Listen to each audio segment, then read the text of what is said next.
To measure metacarpophalangeal flexion range of motion using a goniometer, the patient is seated with the upper extremity supported on the table. The wrist and hand are in a neutral position.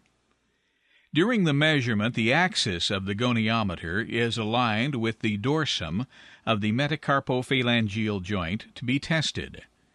The stationary arm is aligned with the dorsal midline of the metacarpal, and the moving arm is aligned with the dorsal midline of the proximal phalanx.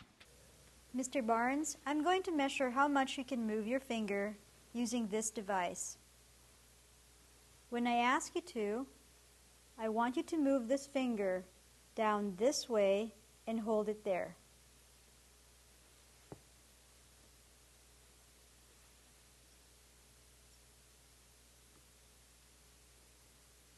Now move your finger down, hold it there,